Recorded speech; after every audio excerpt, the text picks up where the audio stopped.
Yo, aventuriers, bienvenue à bord. Aujourd'hui, nous partons en Californie, plus précisément au début des années 1800, pour aller découvrir le style du renard le plus rusé de toute l'Espagne et de toute la Californie. J'ai nommé le célèbre Zorro.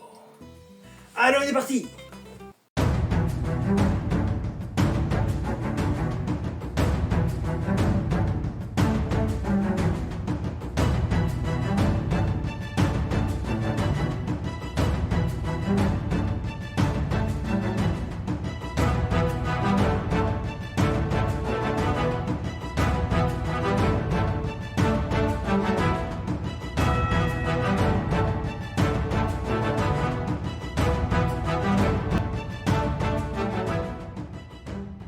Zorro est d'origine espagnole. Vous allez me dire, ah bon?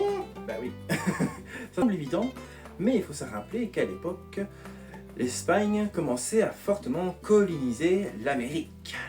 Et notre très cher Zorro, ou devrais-je plutôt l'appeler Antonio de la Vega, était un riche noble. Il a vu que le gouverneur local foutait le boxon avec les gens et a décidé de prendre les armes. À l'époque, les nobles espagnols étaient très vaniteux.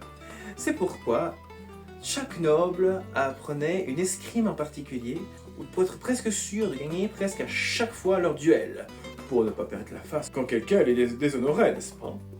L'escrime très célèbre à l'époque, et même toujours à l'heure actuelle en Espagne, c'est la verita despreza. Ouais, ça le fait. Ça veut dire l'escrime véritable. Ouais, il s'y croyait un peu. Cet escrime se caractérise par l'idée que tout est question de mathématiques et de géométrie. Ils ont voulu mettre de la précision dans la fougue du combat. Ce qui fait un art pas très facile à apprendre, mais diablement raffiné. Et surtout, parfait pour des gens de la haute société, car ce n'est pas n'importe qui apprend ce style. L'arme de prédilection de ce style, c'est la rapière. Mais pas n'importe quel genre de rapière. Surtout celles qui ont une garde aussi bien raffinée que celle-ci. Vous remarquerez que je dis beaucoup raffiné dans cette vidéo, c'est normal, c'est parce que c'est le thème quand même. Hein. Ce genre de rapière avait ce petit rond ici, ce qui permettait en fait de pouvoir mettre son doigt et d'être bien plus précis et efficace pour frapper des angles beaucoup moins larges. Vous allez me dire, pourquoi moins large? Eh bien, car plus votre angle est moins large, plus la précision est avec vous. Et plus vous êtes précis, plus vous êtes sûr de faire des coups chirurgicaux. Plus facile pour passer à travers un cœur, par exemple. La Despreza se caractérise surtout par ce genre de graphique. Ceci représente les pas de la Despreza. Vous remarquerez que c'est un peu bizarre quand on y regarde. Mais en fait, cela ressemble très fort à une danse. Mais une danse, disons, plus mortelle, évidemment. Ce qui est intéressant avec cette idée de danse, c'est qu'on acquiert une certaine fluidité très efficace pour pouvoir combattre contre des adversaires, voire même plusieurs adversaires. Une autre particularité de ce style, c'est qu'on utilisait d'autres armes avec. Par exemple, quelque chose qui était très utilisé avec, c'était la dague. Alors, vous allez me dire, mais c'est un sabre à champagne? Et oui, en effet, très cher alcoolique anonyme, c'est en effet un sabre à champagne. Mais l'idée d'avoir une petite lame reste la même, car en fait, avec cette petite lame, je peux dévier la lame de l'adversaire pour rattaquer directement. Mais aussi, je peux attaquer avec ceci. Car contrairement à un autre outil utilisé dans cette escrime qu'on appelle la bocle, un plus petit bouclier, mais diablement efficace car on rentre totalement sur cette idée de géométrie.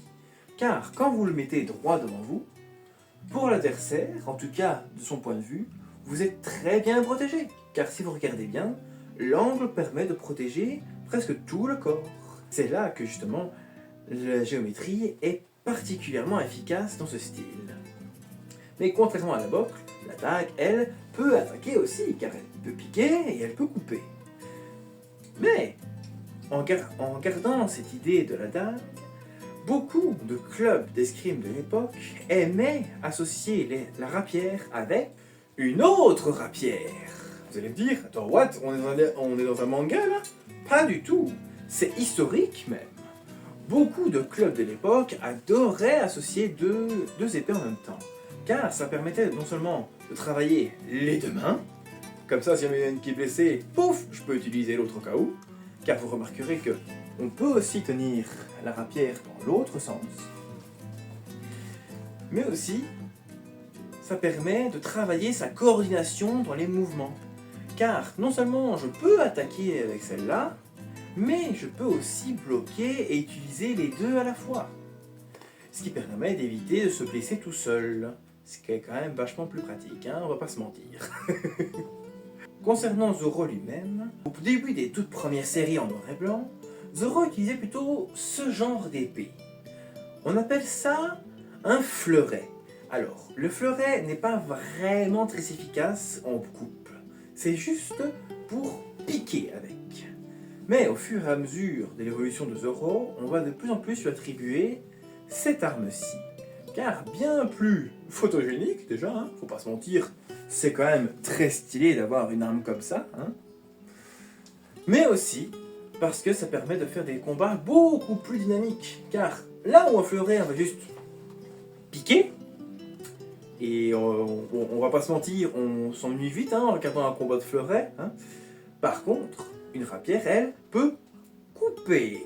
Ce qui fait qu'on peut plus facilement faire des chorégraphies plus jolies et plus sympas à regarder. Autre chose super sympa avec la Despreza pour Zoro, c'est que c'est un style qui permet de s'adapter à toute forme de situation et pouvoir aussi combattre toutes sortes d'armes. Je peux autant faire face à une autre rapière qu'à aussi un sabre de cavalerie ou un sabre d'abordage par exemple. Voire même des armes un poil plus grosses, comme par exemple une hache. Ouais. Mais aussi c'est une arme très efficace contre les boucliers tels que les rondaches. Des boucliers qui étaient très utilisés à cette époque. Car oui, le bouclier est resté à la mode pendant un sacré bout de temps quand même. Surtout en Espagne. Dans les films, avec Antonio Berneza, on peut remarquer qu'il y a de très beaux rapprochements, de très beaux parallèles à ce que devrait être la Despreza. Par exemple, dans cette scène où l'ancien Zoro, donc Antonio, apprend à sa nouvelle recrue les rudiments de l'escrime et de la Despreza du coup, on peut voir ce cercle dans lequel il marche. Et comme le dit si bien De la Vega, c'est ce qu'on appelle un cercle d'entraînement, la roue du maître.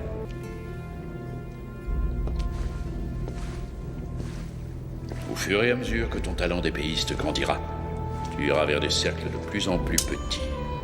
Avec chaque nouveau cercle, ton monde rétrécit et t'amène de plus en plus près de ton adversaire et plus près donc de son châtiment. D'ailleurs, dans cette fameuse scène d'entraînement, on peut voir quand le nouveau attaque l'ancien brutalement, qu'il sort justement une dague pour arrêter et directement mettre la lame sous la gorge. C'est une technique relativement souvent utilisée car quand vous levez la lame d'un adversaire en l'air, il est beaucoup moins fort et a plus de mal à se reprendre. C'est là qu'un petit coup bien placé peut très vite terminer un combat. Tout ça pour dire que la Verita Despreza est un escrime parfaite pour Zoro. Mais vous allez me dire, c'est en effet une escrime faite pour être efficace, mais seulement efficace. Pourquoi est-ce que Zoro a tendance à faire des petits moulinets dans tous les sens comme ça? Eh bien en fait, il faut se rendre compte quand même que Zoro, malgré son courage et son côté rusé, est aussi un pan relativement vaniteux, hein, on va pas se mentir. C'est pour ça que je pense qu'une autre escrime qui correspond un peu à ce qu'il fait dans ces moments-là où il fait mouliner son épée dans tous les sens, c'est l'escrime bolognaise. Une escrime qui vient de l'Italie et qui est, disons, faite pour le spectacle, hein, faut pas se mentir. À cette époque-là, les Italiens aimaient bien se la jouer. Ouais, je suis stylé, les gars. Ouais, bon, ils étaient peut-être pas comme ça, mais l'idée, c'est l'idée, quoi. Et justement, ils aimaient bien faire ce genre de petits moulinets après chaque échange au combat. Enfin voilà. Donc tout ça pour dire que l'escrime de Zoro est une escrime raffinée, efficace et surtout parfaite pour un combattant comme Zoro qui a tendance à devoir s'adapter à n'importe quelle situation.